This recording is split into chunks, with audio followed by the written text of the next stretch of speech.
I inherited an apartment building from my grandfather and discovered one tenant hadn't paid rent in 30 years. I marched up to evict her, furious about the lost revenue. "Check your grandfather's old ledgers," she said calmly. "Look for my name." When I did, the truth I found made my blood run cold.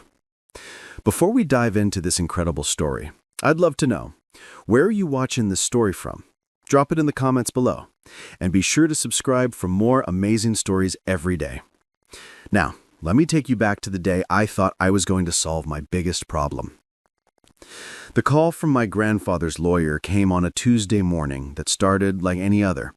I was sitting in my cramped studio apartment, drinking instant coffee and trying to figure out how to pay next month's rent when my phone rang with news that would change my life forever. "Mr. Fisher, this is Robert Adams from Adams & Associates. I'm calling about your grandfather's estate." "My grandfather?" I said, confused. "I haven't spoken to him in years." "I understand there was some estrangement in the family, but you're listed as his sole heir.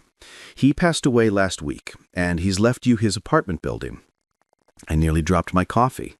My grandfather, William Fisher, had been a successful businessman, but our family had fallen out when I was in college.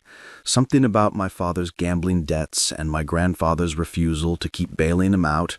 I'd been caught in the middle and had chosen my father's side, a decision I'd regretted as my dad's addiction destroyed our family. An apartment building?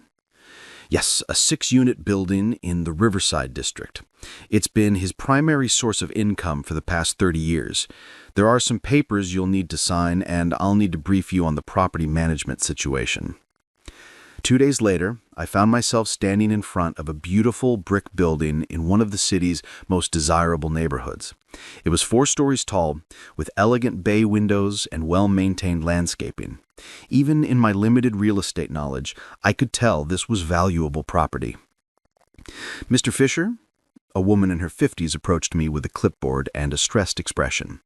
"I'm Linda Benson, the property manager. I've been handling the day-to-day operations for your grandfather." "Nice to meet you, Linda. I have to admit I don't know anything about property management." "That's fine. We can work together. But there are some things you need to know right away." Linda's expression grew troubled. "The building has been losing money for years, and there's one particular situation that's been problematic." "What kind of situation?" "There's a tenant in the penthouse apartment, 4B. Her name is Paula Hendricks. She's been living there for 30 years, and she hasn't paid rent once in all that time."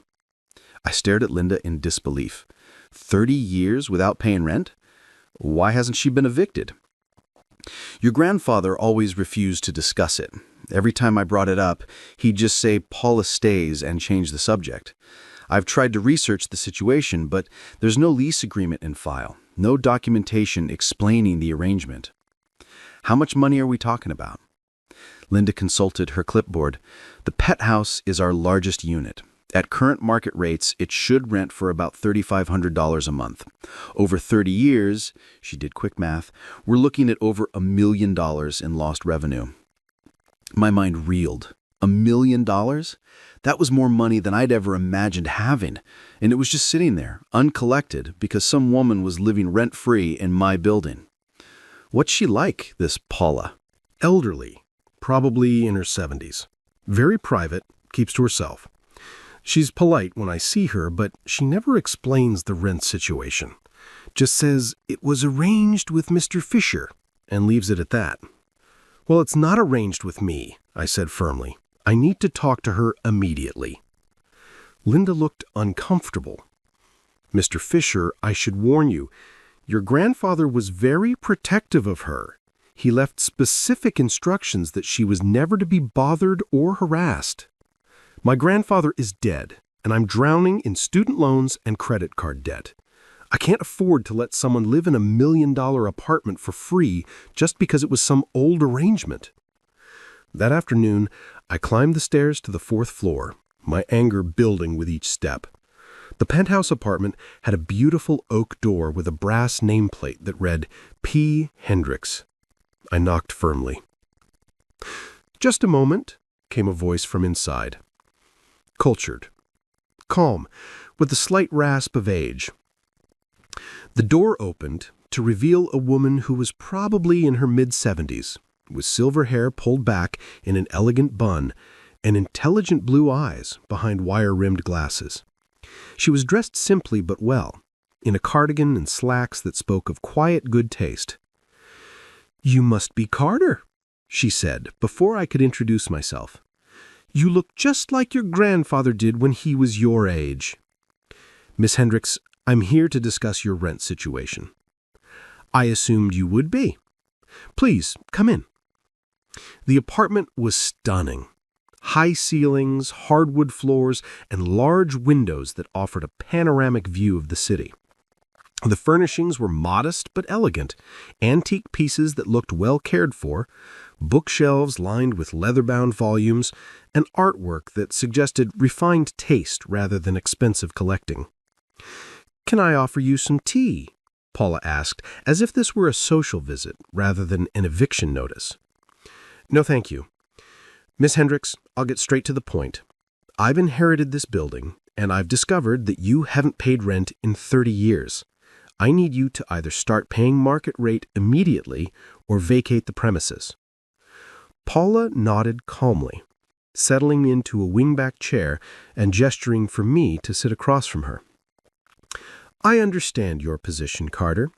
You've inherited a property, and from your perspective, I'm a freeloader taking advantage of your family's generosity. That's exactly what you are. Before you make any final decisions, I'd like you to do something for me. Go down to the basement storage room and look through your grandfather's old business ledgers. Look for my name, Paula Hendricks, and when you find it, read the entries carefully." "Why would your name be in my grandfather's business ledgers?" "Because 30 years ago, your grandfather and I had a business arrangement. An arrangement that I believe you'll find quite illuminating." "What kind of arrangement?" She smiled sadly. "The kind that saved your grandfather's business and built your family's fortune. The kind that made it possible for you to inherit this building in the first place." "I don't understand." "You will. Check the ledgers, Carter. Look for entries from 1993, and when you find them, come back, and we'll talk." I left Paula's apartment more confused than angry. Her calm confidence had thrown me off balance. She wasn't acting like someone who was caught freeloading. She was acting like someone who had every right to be there. The basement storage room was a maze of boxes, old furniture, and filing cabinets. It took me 2 hours to find the boxes labeled Business Records 1990 to 1995. Inside were dozens of leather-bound ledgers, each one filled with my grandfather's meticulous handwriting. I started with 1993, flipping through pages of income and expenses, rent payments, and maintenance costs. My grandfather had been incredibly detailed, recording every transaction down to the penny. It was on page 127 of the July 1993 ledger that I found the first mention of Paula Hendricks. July 15, 1993, emergency loan from P. Hendricks, $250,000. Terms, interest-free, no repayment schedule. Collateral, none required. I stared at the entry, reading it 3 times to make sure I understood correctly. $250,000 with no interest and no repayment schedule? In 1993, that was an enormous sum of money. I kept reading, finding more entries over the following months. August 3, 1993. Additional loan from P. Hendricks, $150,000. Same terms as previous. September 12, 1993. Final loan installment from P. Hendricks, $100,000. Total borrowed, $500,000. $500,000. Paula Hendricks had loaned my grandfather $500,000 in 1993 with no interest and apparently no requirement for repayment. But why? And what had my grandfather needed the money for? I found the answer in a separate ledger labeled Crisis Management 1993. The entries painted a picture of a business on the verge of collapse. My grandfather's construction company had been hit by a series of disasters. A major client had defaulted on payments, a lawsuit had drained his cash reserves, and the bank was threatening to foreclose on all his properties, including the apartment building.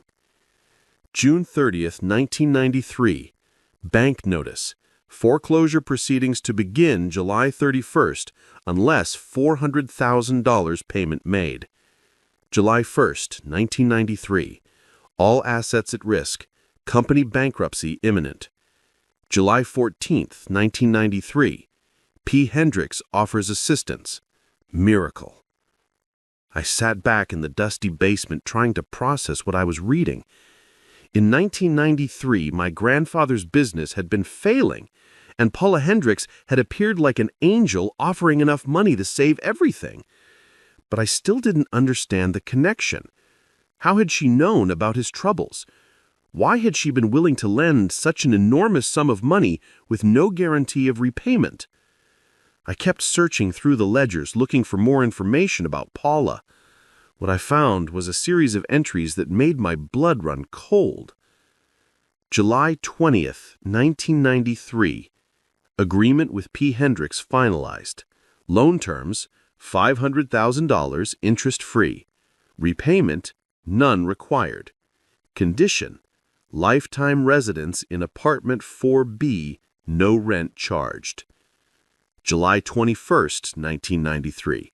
P. Hendricks moves into 4B, first day of new arrangement. July 22nd, 1993. Bank payment made, foreclosure avoided, business saved. I found a manila folder tucked behind the ledgers, labeled P. Hendricks Private. Inside were photocopies of legal documents, and what I read there made me understand the full scope of what had happened. Paula Hendricks hadn't just been a good Samaritan with deep pockets. She had been a brilliant young investment banker who had made a fortune in the early 1990s stock market boom. At age 42, she was one of the most successful women on Wall Street. The documents told a story that took my breath away.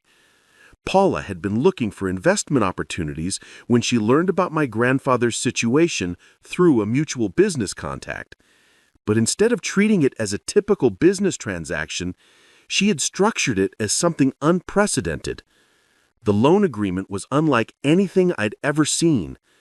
Paula had given my grandfather $500,000 with only one condition, that she be allowed to live in the penthouse apartment for the rest of her life, rent-free. No other terms, no repayment schedule, no interest. But there was more. A handwritten note in my grandfather's writing dated July 15th, 1993. Paula Hendricks is not just saving my business, she's saving my family's future. Without her intervention, we would lose everything. The apartment is a small price to pay for the gift she's giving us. I will never forget this kindness, and I will ensure that her generosity is honored for as long as I live. I sat in that basement for another hour, reading through years of subsequent entries. What I discovered was that Paula's $500,000 loan had indeed saved my grandfather's business. Within 2 years, he had not only recovered, but had expanded, using the breathing room Paula's money had provided to secure new contracts and grow his company. By 1995, the business was worth over $2 million. By 2000, it was worth $5 million. When my grandfather sold it in 2005, he had received $12 million, all because Paula Hendricks had believed in him when no one else would. The apartment building I had inherited, the comfortable life my family had enjoyed, my grandfather's ability to send me to college before our falling out, all of it existed because of Paula's extraordinary generosity. And I had marched up to her apartment planning to evict her. I climbed the stairs to the 4th floor with a very different feeling than I'd had that morning. When Paula opened her door, she took one look at my face and nodded knowingly. "You found the ledgers." "Paula, I had no idea. I'm so sorry." "Come in, Carter. I think it's time we had a proper conversation." This time I accepted her offer of tea, sitting in her elegant living room while she prepared it with the calm efficiency of someone who had been expecting this moment for a long time. "You saved my grandfather's business," I said, when she returned with the tea service. "I made an investment," she corrected gently, "one that paid off handsomely for your family." "But you never asked for the money back. $500,000 and you just gave it to him." Paula settled into her chair, her blue eyes thoughtful. "Carter, in 1993, I was 42 years old and worth about $8 million. I had more money than I knew what to do with, but I was also profoundly lonely. I had spent 20 years building a career on Wall Street, and I had sacrificed everything else for success. So why help my grandfather? Because when I met William, I saw something I had lost: integrity. He was a good man who had built an honest business, who employed dozens of people, who cared more about doing right by his workers than maximizing his profits. When I learned he was in trouble, I saw an opportunity to use my money for something meaningful." "But the apartment arrangement was my idea," Paula said firmly. "I didn't want your grandfather to feel indebted to me. I didn't want him to spend the rest of his life trying to repay money I didn't need. So I structured it as a trade. My money for a place to live." "But you could have afforded any apartment in the city." Paula smiled. "I could have, but I didn't want just any apartment, Carter. I wanted a home. I wanted to be part of a community, to have neighbors, to feel like I belonged somewhere. This building gave me that." "Have you been happy here?" "Happier than I ever was in my penthouse on the Upper East Side. My grandfather became like a father to me. The other tenants became my friends. This place gave me the family I never had." I felt tears welling up in my eyes. "Paula, I came here to evict you. I was angry about the lost rent revenue. I had no idea what you had done for my family." "Of course you didn't. William was a private man, and he honored my request to keep our arrangement confidential. I never wanted recognition or gratitude. I just wanted a home." "But the money you gave up was never money I needed. Carter, I've been living comfortably on my investments for 30 years. Over the next hour, Paula told me more about her life in the building.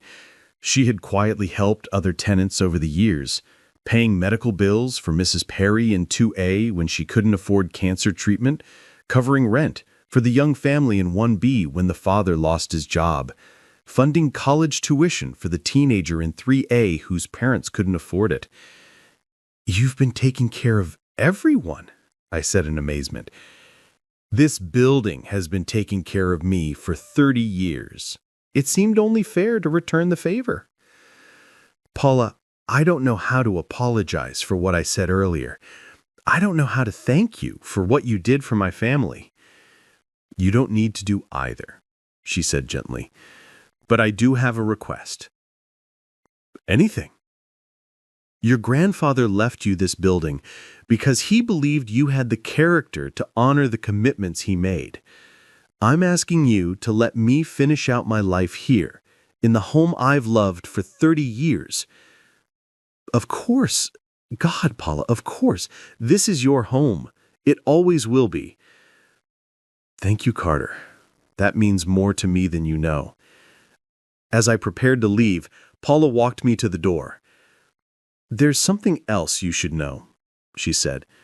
"Your grandfather left detailed instructions about the building's management. He wanted you to understand not just the business side, but the human side. This building isn't just an investment. It's a community." "What do you mean?" "Look in his desk drawer when you get home. There's a letter he wrote for you, explaining his philosophy about being a landlord. I think you'll find it illuminating. That evening, I found the letter Paula had mentioned. In my grandfather's careful handwriting, it read, "Carter, you've inherited a responsibility to the people who call it home. Being a landlord isn't just about collecting rent, it's about providing shelter, security, and dignity to the families who trust you with their most basic need." Paula Hendricks saved our family when we had nowhere else to turn. She asked for nothing in return except a place to belong. Honor that arrangement, not just because it's legally binding, but because it's morally right. She gave us everything we have. But more than that, learn from her example. Use this building to build community, not just wealth. The tenants aren't just sources of income, they're neighbors, and neighbors take care of each other. I hope you'll be the kind of landlord I tried to be, and the kind of person Paula taught me to be. Money comes and goes, but the relationships we build and the kindness we show, that's what lasts. Your grandfather, William Fisher. I folded the letter carefully, finally understanding the full weight of what I had inherited. This wasn't just a building.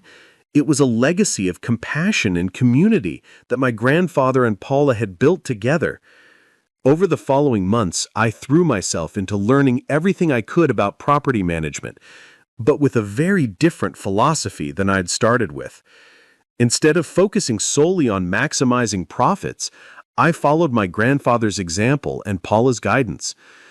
When Mrs. Perry in 2A needed a new air conditioning unit but couldn't afford it, I had one installed and spread the cost over her rent payments with no interest. When the young family in 1B had their second baby and needed more space, I helped them move to a larger unit in a sister building I discovered my grandfather owned, keeping their rent the same. Paula became my unofficial advisor, teaching me about the delicate balance between running a business and caring for people. She had decades of experience in both finance and human nature, and her insights were invaluable. The secret, she told me one afternoon as we reviewed the building's finances, is understanding that taking care of people is good business. Happy tenants stay longer, take better care of the property, and refer their friends. Kindness isn't just morally right, it's financially smart. She was right. Under my grandfather's compassionate management, the building had virtually no turnover. Tenants stayed for years, even decades, creating a stable income stream that more than made up for the occasional accommodation or repair. 6 months after inheriting the building, I made a discovery that stunned me even more than the original revelation about Paula's loan. While organizing my grandfather's papers, I found a folder labeled P. Hendricks Ongoing. Inside were records showing that Paula had been quietly contributing to the building's maintenance and improvements for 30 years. New roof in 1998, Paula had paid half. Elevator modernization in 2005, Paula had covered the entire cost. Heating system upgrade in 2010, again, Paula's money. She had been not just a rent-free tenant, but a silent partner in maintaining and improving the property. When I confronted her about it, she simply shrugged. "It's my home, Carter. When you love your home, you take care of it." "But you've spent hundreds of thousands of dollars on improvements." "And I've lived in a beautiful, well-maintained building for 30 years. It was worth every penny." "Paula, you've been subsidizing this building, not freeloading off it." "I've contributed what I could afford to contribute, just like everyone else." A year after inheriting the building, I received an offer from a development company to buy the property for $15 million. They wanted to tear it down and build luxury condominiums. It was more money than I had ever dreamed of having. I brought the offer to Paula, expecting her to be devastated at the thought of losing her home. Instead, she smiled. "Congratulations, Carter. That's a life-changing amount of money." "I'm not taking it." "Why not?" "Because this building isn't just an investment. It's a community. It's Mrs. Perry's home and the Johnsons' home and your home. I can't destroy that for money." Paula's eyes filled with tears. "Your grandfather would be so proud of you. I learned from the best teachers." 2 years later, I had transformed my approach to property management into a small business. I now managed 5 buildings, all with the same philosophy my grandfather and Paula had taught me, that being a landlord was about more than collecting rent. Paula had become my business partner in all but name. Her financial acumen and my grandfather's compassionate approach created a management style that was both profitable and humane. "You know," she said one evening as we sat in her apartment, reviewing plans for renovating another building I'd purchased, "I never expected my retirement to be so fulfilling." "What do you mean?" "When I left Wall Street, I thought I was done with business. I thought I'd just live quietly and read books. But working with you, helping build something meaningful, it's given me purpose again." "You've given me more than purpose, Paula. You've given me a calling." "We've given each other a second chance," she said. On the 3rd anniversary of inheriting the building, I organized a party for all the tenants. As I looked around at the families who had made this place their home, at Paula holding Mrs. Perry's new grandbaby, at the teenagers from 3A who were now in college thanks to Paula's quiet scholarships, I realized that I had inherited something far more valuable than real estate. I had inherited a legacy of kindness, a model for how business could serve humanity rather than exploit it, and a reminder that the most important investments we make are in each other. Paula had saved my grandfather's business with her money, but she had saved my soul with her example. She had shown me that true wealth wasn't measured in bank accounts, but in the lives we touch and the communities we build. The woman I had once planned to evict had become my mentor, my business partner, and the closest thing to family I had left. And every month, when I didn't charge her rent, I was reminded that some debts can never be repaid. They can only be honored through how we choose to live our lives. An absolutely powerful story about hidden generosity, the true meaning of wealth, and how acts of kindness can echo through generations. Share your thoughts in the comments below. If this story of unexpected gratitude, silent benefactors, and the power of compassion in business moved you, please hit that like button and subscribe for more incredible stories about the hidden heroes who shape our lives. Don't forget to click the notification bell so you never miss an upload. Thanks for watching, and we'll see you in the next one.